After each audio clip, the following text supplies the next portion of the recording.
Early signing day preview, college football recruiting. That's what we're here for. That's what we're excited for. Welcome to Locked On Badgers. Let's talk about everything that's going to happen tomorrow. It's early Christmas for college football fans. Let's go. We're going to get to it right now on Locked On Badgers. You are Locked On Badgers, your daily podcast on the Wisconsin Badgers. Part of the Locked On Podcast Network, your team every day. What is going on, everybody? Welcome to Locked On Badgers. I'm your host, Ryan Herrings, your team every single day. We're here to talk about early signing day. College football's early Christmas presents are here for us all. I'm going to get Rajeev on the show, and we're going to jump right into it. We're going to take some comments today, but we're really just going to start with some big picture thoughts on the recruiting class, and then we're going to get into some of our superlatives, early stuff, and there's a bunch more content coming up. We're going to have you covered throughout this early signing day into the really – listen, let's just be honest. We're going to have you covered throughout anything that happens. That's what we do here. Rajeev, let's talk about it. Big picture thoughts. Let's do three big thoughts here. We'll go back and forth on this recruiting class. Who we think signing and where are we at? Yeah, so one of my first big thoughts when I look at this class is, Fickell brought up early in his time here that he's going to focus on the 300-mile radius around Madison. And while this is not on him because this class wasn't all his, there's very little of that. We've one in-state recruit, which is something we've never really seen before. Not that there's a ton of talent coming out of the state right now, but that's still a glaring thing that pops off the page. You can kind of look at this one of two ways. One is we've opened up some new areas of recruiting, right? We've gone into areas that we haven't necessarily gone into a lot in the past, which can open up new lines of recruiting when Fickell really gets into it. And then also you can look at the fact that we've missed on a lot of guys. We've had some decommits from Illinois as well. But so that's something that really kind of just jumps off the page right away. Is it's a really interesting class. It's small, but it just doesn't have that local feel. Yeah, and when you mention it's small, I think we should keep in mind that this is early signing day. Just for those of who aren't sure or aren't following this quite as closely as some of us insane people, there's going to be another window for recruits to sign. People like Jamel Howard, the defensive tackle we've talked about a lot, is waiting for that window. So this is early signing day. My first big thought is the Fickell factor. That's what I wrote down. And I think you saw it with immediately multiple prospects jumping on board, right? Coming in with a lot of energy. Braden Moore, Jonas DeClunis, all these guys coming in almost immediately following Fickell from Cincinnati within a couple weeks. I think you immediately see the type of players and the type of energy he's going to put into recruiting. So that's my first big thought. It's a very exciting preview of what he's going to do in a full cycle, right? Because this is an incredibly abbreviated recruiting cycle for Luke Fickell. This shows you a glimpse into what's going to happen when he has 12 months to build a class, which I think is incredibly exciting. It's an exciting glimpse too, right? It's just like, wow, imagine. My second one goes along with your first one. It's Fickell fingerprints. And I see that in not only how quickly he's gone out there to get the guys, but who he's going out there to get. Clearly very defensive back heavy, which I know we're going to get into. And that kind of speaks to the type of defense he ran at Cincinnati. Not that he's going to run the same type here, but a lot of focus on defensive backs. And it's just that, initially you're going to get more athletes, right? We're going to get more athletes than we've gotten in a long time. We're already seeing that, and we're going to see more of that. So that his fingerprints are already on this class, and he's been here for a matter of weeks. Yep, and let me dovetail with you there. And Brian Shetty, some of these comments, we're going to do comments kind of in the third section. We're going to get to a bunch of them, but some of them just tie in what we're saying. Brian Shetty says excitement incoming, which ties right into that Fickell factor, Fickell's fingerprints. One of my big thoughts on this, and this ties into what you were just saying with the type of players he's going to recruit, is this, and people listening, let me know in the comments, honestly, let me know if I'm prone to hyperbole here. Is this the best on paper? Because we don't know how these players are going to progress. On paper, the best group of defensive backs Wisconsin has recruited in the modern era in one class, right? You have Jonas DeClunis, who's a borderline 4-star guy. Braden Moore is a 4-star composite. We think Amari Snowden, who we're going to talk about coming up, is going to commit to Wisconsin. He's a freak show of an athlete, right? You still have Jace Arnold, by the way, who's incredibly fast and explosive out of the SEC. Really good prospect from the previous group. Like, that was a Christ guy. This is a loaded group. Plus, AJ Tisdale had a great career in Texas. He's a really solid cornerback. I think Justin Taylor is an athlete who's probably projects best to safety. Really talented athlete out of Illinois. I don't know. Let me know in the comments. Is this the best group of defensive backs in a recruiting class that you can remember in modern Badger history? I mean, I feel like it's certainly the most exciting one based on what we're seeing and the athletes that we're seeing. Yeah, I mean, listen, I think Jace Arnold has got a lot of upside. He's someone who I want to talk about a little later as well. Even guys like AJ Tisdale, and obviously we've talked a lot on this channel about DeCluna and more. And I mean, there is just a lot of beef back there. There's a lot of different skill sets, right? Each one of these guys, some guys are going to clearly fit at corner, some are clearly going to fit at safety, some are bigger. Snowden, if he joins this group, that just takes the cake. I think at that point, you are sealing the top DB sort of class we've ever had, because he might be one of the best guys we've ever brought in. So, yeah, there's just it's a different level of defensive back, different level of athlete, and different style that we've kind of seen this throughout everything Fickell's done. We use the word upside a ton. But everything Fickell has brought is upside, right? I mean, everything we see is just, wow, what can this guy be? What can this guy be? What can he do with this offensive coordinator and bringing Tressel over? All the things that he's doing in the program.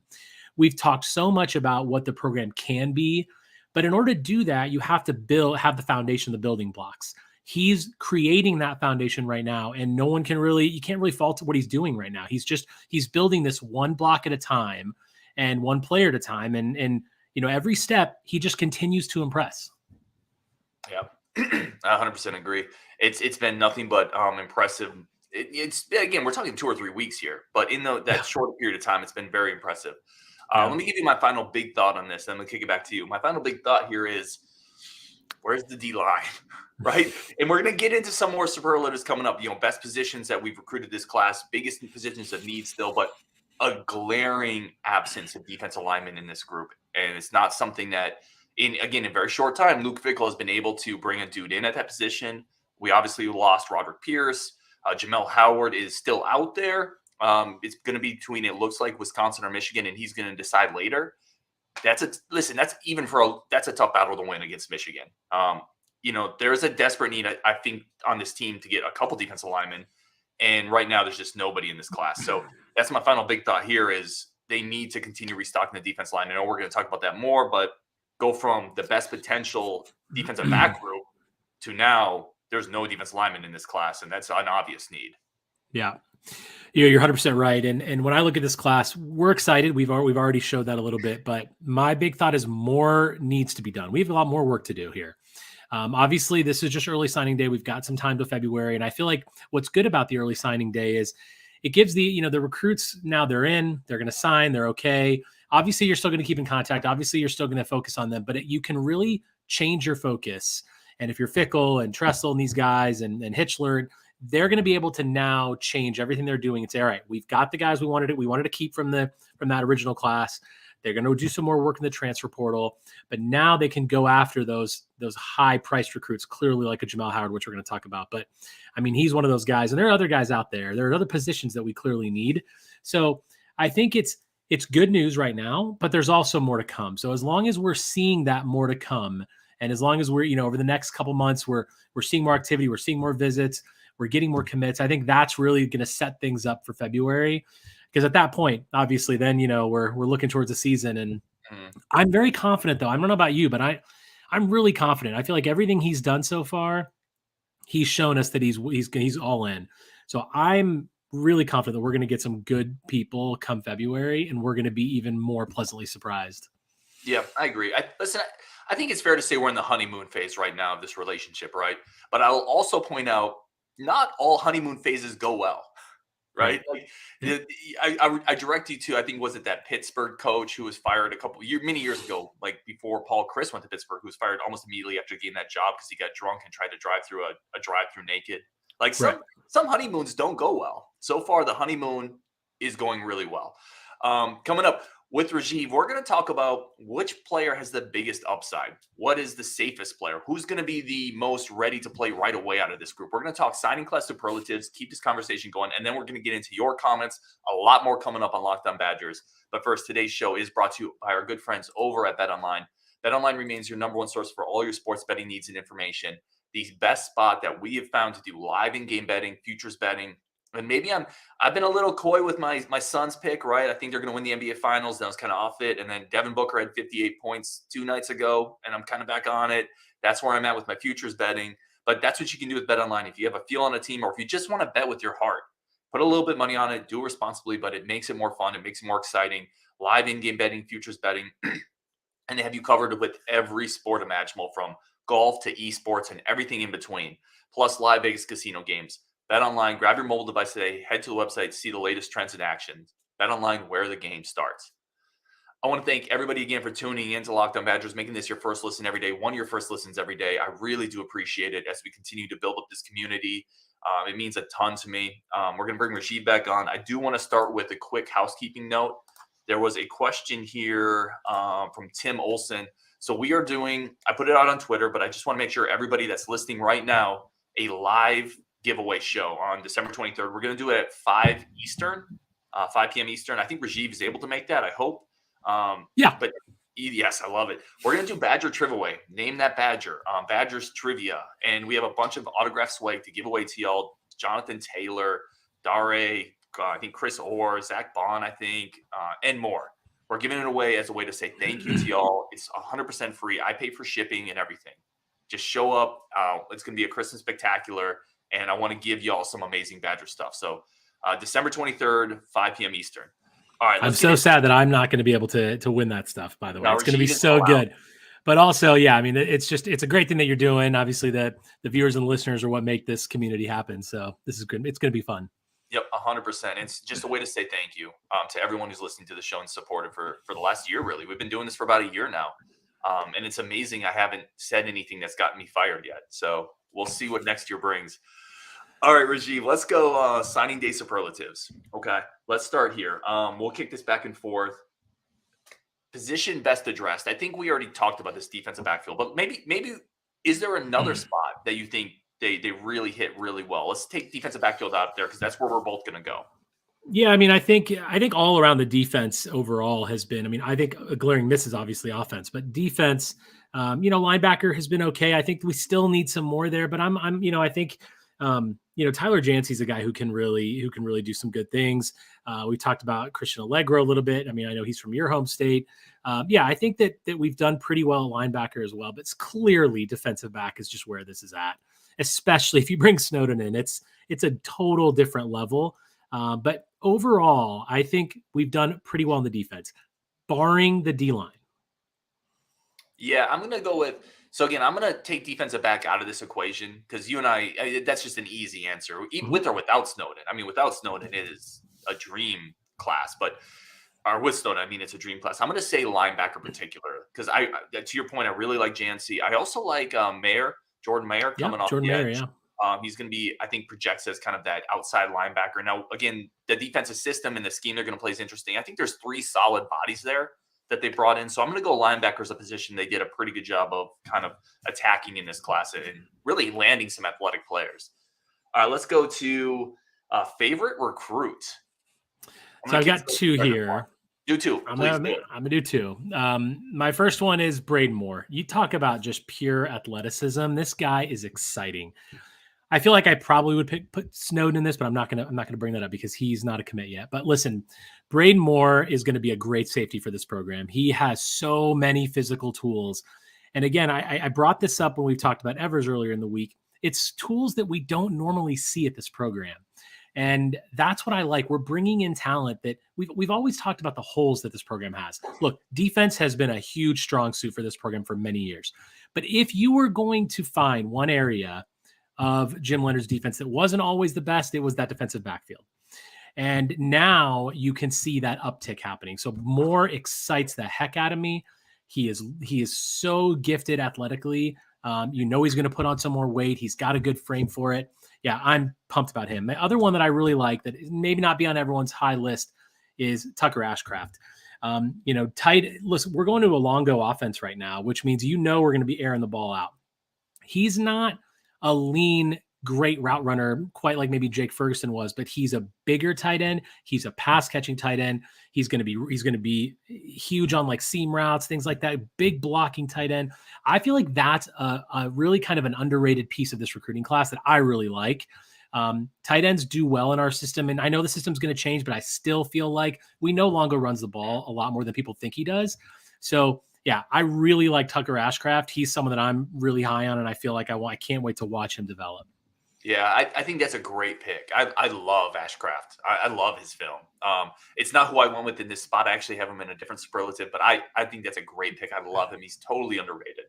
I also went with two, by the way, my favorite players in this class. One of them is Cole LaCrue. And Cole LaCrue, I saved that one for you. listen, he's been on the show a couple times. Low key, he's going to probably be on the show again. But it's his story that I just love. He's a kid that really wanted a Wisconsin offer, and he came here. He came to campus early in the year, the Washington State game he visited, and he was essentially told, you got work to do. A lot of players in that situation, they don't put in the work. They pout. They go somewhere else. He could have gone elsewhere. He could have gone to Colorado. He had other places. And he wanted the Wisconsin offer. He worked his butt off. He won a state title. He earned that offer. He got that offer, and he committed and then stayed through the coaching change. And I just love the personal story. I think he's got a ton of swagger, a ton of moxie. I think he's a total winner. I love him as a recruit just from the intangibles he brings. Yeah, it's a good call. It's a really good call. I mean, he obviously someone who we expect a redshirt. We expect to see him down the line, and there's a lot of excitement. Again, just another sort of a different kind of a profile of a quarterback that we're not used to, and we've got a lot of excitement for him. Yeah, I'm excited to see him develop for sure. My other one that I went with favorite is Nate White. Nate White is not your prototypical. For those who Nate White is the in-state running back out of Milwaukee. He is electric in the open field, and he's kind of a different gear for this offense. When you look at Ches Malusi, is more of a one-cut downhill guy. Braylon Allen's a battering ram. Nate White gives you some electricity, right? And there's a reason we watch sports. We want to be entertained. Are you not entertained? That great line from Gladiator. That's why we're watching. And he gives you something different and something exciting to see from the stands. So Nate White is my second favorite here. Yeah, listen, Nate White, talk about breakaway speed that guy has. Wow. I mean, his film is just, he runs away from players.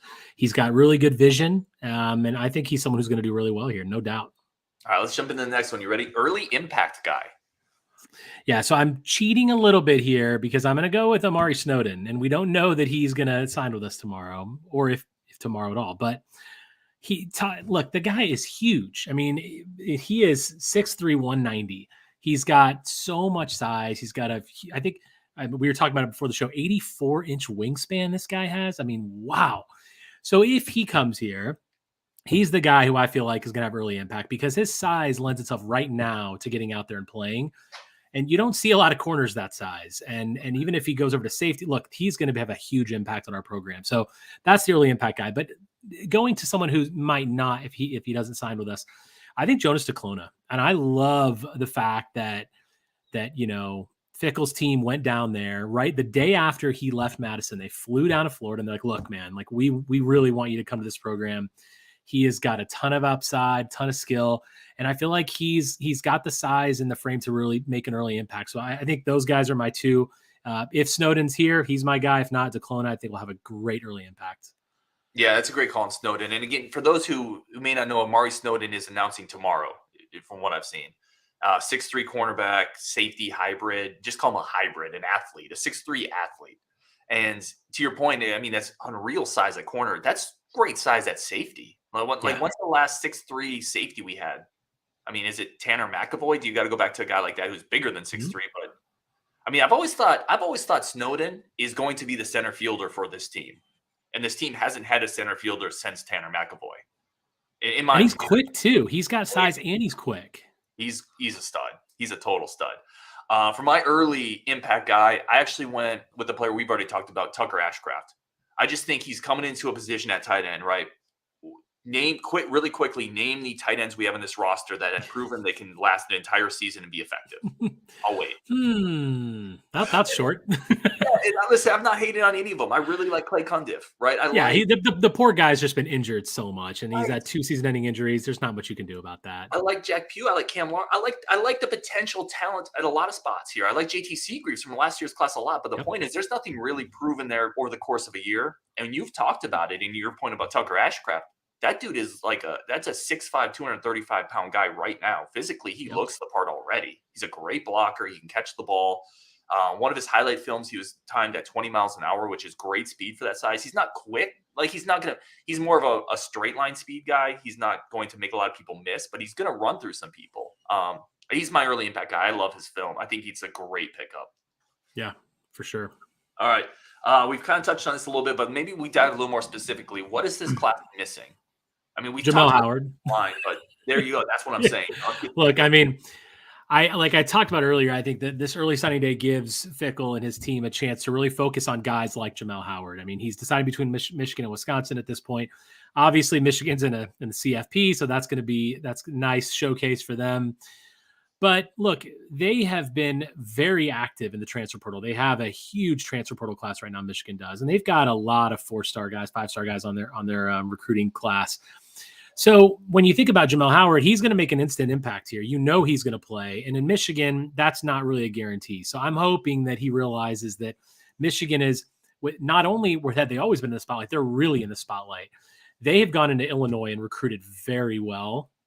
So give Michigan credit. Obviously, they took Roderick Pierce from us, but D-line, look, throughout, Jim Leonard's tenure here, the defense that we've had since, Gary Anderson came in with the 3-4, the centerpiece of that defense is the nose tackle. We've talked about it a lot on the show, and it's people around them can't do what they need to do unless that nose tackle is who he can be. And Jamal Howard has the ability to be that guy. And right now you look at the roster, you look at, Paez, and there's not a lot of beef up there that we really want. And I think that's a huge glaring miss. That's the focus that we need. We need D-line, specifically Jamal Howard signs for this team. Let's go. Big Ten West. Here we come. Yeah, I mean, that's very well said. And everyone who's listened to the show for a while knows Jamal Howard, when he committed, this is way back, right? I said, this is my favorite dude in this class. He was like our lowest rated commit. This is before any of the coaching drama. I love him. Like, absolutely. He moves. He's a big dude, but he's not just a leaner. Enormous get if we were able to land him. Really quickly, and in the comments, let us know, because we're going to get comments next segment. Who are your favorite recruits? Who do you think we're missing? What's your highest upside guy? What are you most excited about? So we're going to get into all of your thoughts next. So definitely let us know on all these questions, your superlatives. Let me tell you one more that I think this class is missing. And you said it in the first segment. This class is missing several things, right? There's a lot. It's a 12-man class. There's a lot of work to be done. They don't have a receiver right now. And now you can point to this receiver group, the depth chart is relatively young on this team still. Like, there's a lot of pieces we like with a couple years of eligibility, but you also always want to constantly be reloading the gun, right? You want bullets in the chamber at all times at every level developing. And especially for an offense like Phil Longo's, where we're going to put 3-4 guys out there, not getting a Tretch Kekahuna, being able to bring him back in. Malik Elzy didn't visit, and he's that 6'3" receiver that we thought, well, potentially was going to come over. I think they're missing a dude at receiver as well, which will probably get addressed, but I think we're light there as well. Yeah, especially with a Longo offense. I mean, we know we're going to need those guys. And, it was sad when we lost Colin Dixon, and Kekahuna. Kekahuna's here from Vegas, so, he's in my backyard. But yeah, listen, we definitely need to address that position. And I think the transfer portal is going to be really big in that too. I do expect to see guys come out of the portal for that. Last question here. Maybe a player that we haven't talked about, because we talked about Braden Moore, Amari Snowden. Maybe give me another player in this class that you think has a high upside, maybe more of an upside than people are talking about. Yeah. I mean, for me, it's two guys. It's Nate White, which I know you've kind of talked about, but also James Durand. I mean, look, he's our top O-line guy. I mean, he's 6'4", 280. He's going to put on weight. He's got the frame for it. 6'4" is excellent. I mean, this guy could be, he can play all down the line. There's really nothing he can't do. So I feel like it's nice to have that one 4-star guy that we brought in before Fickell came in. But yeah, he's a guy that's just got a lot of upside. And Wisconsin has always, put linemen into the NFL. We've always highlighted O-linemen. We know we've churned out some great ones. And this guy has a lot of skill. His tape is great. He's got good size. He's got good speed. He's got good footwork. There's a lot that he can do. I really want to see him grow. But yeah, Nate White was the guy I originally wrote down for this. I mean, that speed, that electricity, you mentioned it, breakaway. He's just so fast. He can do a lot with the ball. And running backs and O-linemen, look, that's what Wisconsin does. And I want with these are two guys that have a lot of upside that can be next in that great line. Yeah, I'm going with Durand as well. Not to kind of menu copy you here, but I think that it's so refreshing in a way to get a guy who's more of a 6'4", so many of the prospects we brought in recently are the 6'6", 6'7", even 6'8", when you start talking Riley Mullman. And now you're trying to see Trey Weddig play guard, and I don't know if he can really get that leverage at that spot. I think he's more of a tackle. Durand is coming in as an interior guy, and I love it. He's a pile driver. He's nasty on film. He got better this year. All the recruiting sites, by the way, bumped him up after seeing his senior film. Like he's a legit real dude. And it's also a guy who's projecting into our interior line, which most of our guys are more tackle bodies. So for many reasons, I'm completely stoked with Durand. I think it's a big time get. I'm glad they were able to keep him. All right, coming up, we're going to take a quick break, and then we're going to get into your comments, chop it up a little bit more. A ton more coming up over the next couple of days in Locked On Badgers recruiting coverage. But let's get your comments coming up next on Locked On Badgers. All right, everybody. I want to thank you again for tuning into Locked On Badgers. Really do appreciate it. And let's just start getting some of these comments. Some of these we're just going to roll through. Ben Knapp says, let's go. I agree. Steve Mitchell, exciting times to be a Badger fan. Probably as excited as I've been since the Great Dane brought us to back-to-back Rose Bowls. I've been waiting for that next step ever since. I mean, we've talked about this before, that, we've been in this holding pattern sort of winning the Big Ten West, getting beat down by Ohio State every year. We've set it all up. I talked about it before. We've got the foundations. We're laying the groundwork to build this program up to the level where we need to be. CFP's expanding. That already inherently brings a lot of excitement because, we would have been in that several times had it been a 12 team. So yeah, I mean, look, this guy is giving us a lot of hope. I talk about it all the time. Sports is a lot about hope. And if you don't have that, it's just not as fun. We've got it now. And Steve's exactly right. Yeah, the only team I'd throw in there with this, Steve, is I was over the moon excited when Russell Wilson committed and we saw the first glimpses against UNLV. And I thought this team could go to the national title. And barring a stupid fluke, Hail Mary, we're going to leave it there. Yeah, but we don't like to talk about that. Noah Shepard says, big day tomorrow. Let's go. And a couple more comments, by the way. Mason Sensales is about the same thing. I've been so excited. The staff's been put in serious work in a limited amount of time. Can't wait to see what they do in a full recruiting cycle. We talked about in the first segment. It's going to be exciting to see what the next 12 months brings. And I want to just bring this up real fast too. I mean, look at the guys that he brought with him, and like Tressel and Hitchler and these guys. And I mean, we talked last year. I mean, I wasn't on the show last year, but you talked a lot last year about how the recruiting department was a mess. I mean, it was a mess the entire time. And we've never had this kind of just dedicated, focused recruiting right off the bat. We talked about it a couple of days ago too. It's like these guys are on a different level of recruiting, and it's understanding what moves the needle in college football. It's recruiting, right? It's getting these guys. All this is a sales pitch. You're going out there, you're trying to bring them to your program. And I feel like we have the guys right now that we've never had. And so, the attention to detail on this, the flying out to Naples, Florida to get to Cluna, to keeping these guys, talking to all the guys that entered the transfer portal, pulling back Furtney, pulling back Allen, like that. There's so many things that we can talk about that show how dedicated these guys are to recruiting. Yeah, I think it's exactly what you're saying, and I might drill down even simpler. It feels like there is a concerted and dedicated effort towards that. Instead of a haphazard, we're going to cobble things together and throw it into like this pile, right? That's how it felt with Chris. It was we're just going to cobble this together. Who's available in the office? You come here. You're going to do some of this. And with Fickell, it feels like he knows exactly what piece of the Lego puzzle to put in what spot to work best. He has a plan. He has a plan, and he's executing it. Yep, I love it. John Kottmeyer says, great job, Ryan. I look forward to this show every day. Appreciate you, John. Really do. All the nice comments we get, I read everything. I don't respond to everything because I just can't. But, John, you're the best. I appreciate it. Fans who think Fickell will destroy our traditions need to understand that he's about to turn Badger football into a more brutal version of OSU. I'm here for that. Yeah, let's not worry about traditions. Our traditions are going to be upheld, and the only thing that's going to happen is we're going to get better. We're going to be more excited to watch Badger football games. We're not going to feel the way we did during this really crazy 6-6 year. So yeah, get excited. Yep. Adam Otto, people talk about raising the roof. I feel like we are substantially raising the floor. That's an interesting point because people really are just talking about upside for the most part. Where can he take us? Does this raise the floor? Because quite frankly, Chris' floor have been pretty high, if we're going to be fair. Yeah.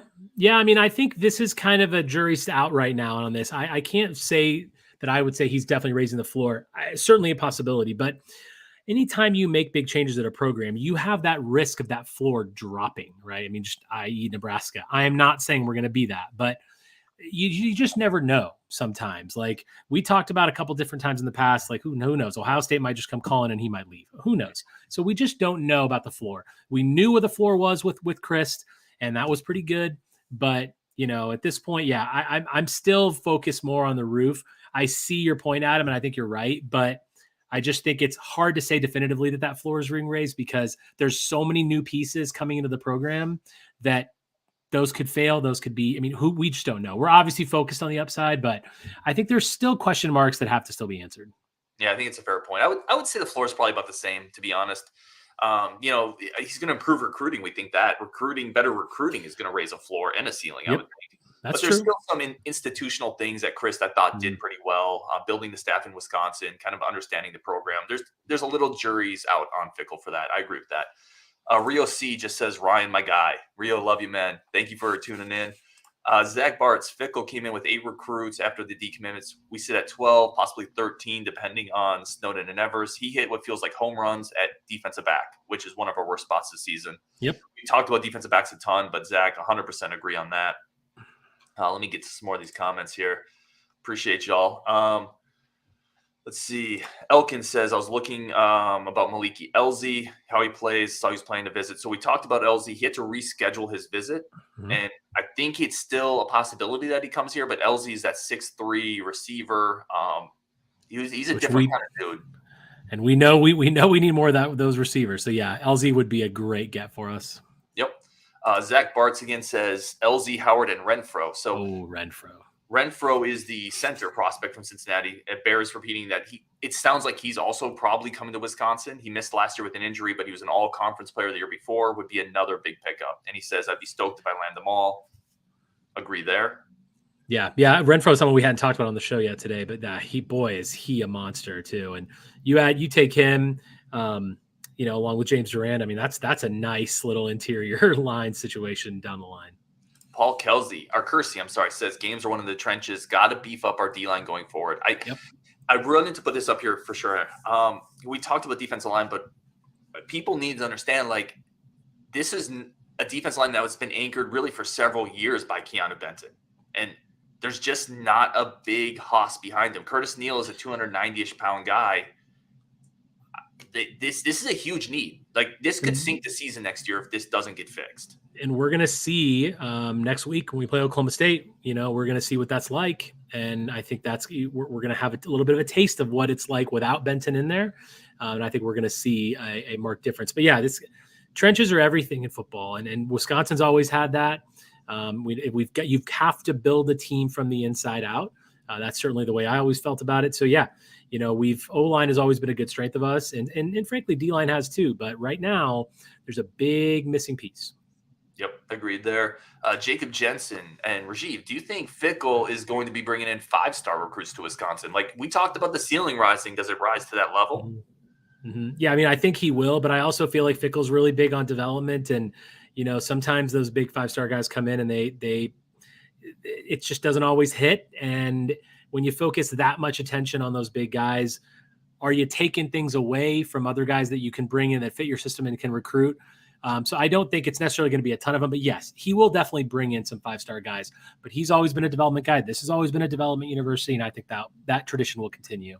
Yeah. Let's be fair. Paul Chris brought in a couple 5-star guys too. Nolan Ruch was a 5-star guy. Logan Brown was a 5-star guy. I think he will also find targeted 5-star guys he can bring in. So I think that's a fair assumption there. Let's keep going here. Justin's not on the show, but let's get into Sejan mention on here. Connor Sejan getting merch soon. Let's go. Yeah, we're all. I mean, you can't have a show and not talk about Connor Sejan. The guy's fantastic, and Justin is just in love with him. Yep, number one fan. He's he's buying that merch as soon as that Sejan merch drops. Justin's buying that. Yep, 100%. Let's keep going here. A couple more comments we're going to get in. Good one here from Carson Merton. Will Ches Malusi play a big role next year, or we would try to get some younger backs sometime? Let me start really quick with this one. I think Malusi has a big role. because he can catch the ball. He's quick. He's a good one-cut runner. He's hopefully going to be healthy again. But there's really, to the second part of your question, there's really not a younger back to get time. That's part of another thing that, honestly, if we're talking about roster needs, it's Braylon Allen, it's Chez Malusi, right? I mean, Isaac Rendo's gone. There's not another guy. Julius Davis hasn't been able to get on the field. Yep. Nate White is coming in as a true freshman. That's a tough task. So I don't think there's a younger back right now, barring somebody from the transfer portal, that's going to be in the mix because there isn't that guy. I do think this will be something that's addressed through the transfer portal. But look, the other thing is we know Braylon Allen has a lot of injury issues. So we can just assume that Malusi is going to have to play a bigger role just because at some point Braylon Allen's probably going to get injured. Hope not. Hope he keeps his body in good shape next year. But yeah, I mean, Malusi it's a different pace, different speed. He brings a different look to the offense. I want him to have a big role. I think he's brought a lot to us since he transferred in from Clemson. So yeah, I mean, hoping that Allen stays healthy, but Malusi's going to have a huge role for us. This one I got to put up here. This is my favorite comment I've got so far. Maybe my favorite comment in several shows. Wow. Jake Iannaro, I traded in all my Buckeye gear for Badger stuff. No joke. Fickell has been nice to me for years. He's a good man. He knows what he's doing. He's a winner. I hope that's true because we can use all the Badger fans on the bandwagon as possible. Welcome to the good side. There's a lot of pain over here, but he knows our pain. He's been his team has been the cause of our pain for so many years. And again, I'm a lifelong Buckeye fan, but I'm a Badger first guy. Fickell is the man. Let's go. Listen, Jake, love it, man. Love it. Join our Discord. Let's go to a game together. We'll grab a beer together. Let's get it. I love it. Look at Luke Fickell. He's not just recruiting tight ends and quarterbacks and receivers, right? He's landing fans. He's converting fans. Let's go. Hey, we'll never turn him away. I love it so much. Really quickly here, Dylan Bear says, check out Snowden's retweet 2 hours ago. I don't know what he retweeted. So if anybody has that, let us know. I have no idea. Now I'm going to look at it while you're looking at the next comment. Hopefully that is good news. We'll keep going here. Vast Sleep says, heard anything about Brennan Armstrong recently? I have not. I know he had his visit. From what we've heard, the Badgers, Brennan Armstrong, by the way, if you're not following, is the transfer quarterback out of Virginia, older player, veteran, had a great year 2 seasons ago and a bad year last year. Visited Wisconsin. He's still going to visit Oklahoma State as well. I think there's some other teams in that mix. I have a hard time seeing the scenario where he comes here with Nick Evers also being here, but I know the Badgers staff is after it, and I think it'd be a home run.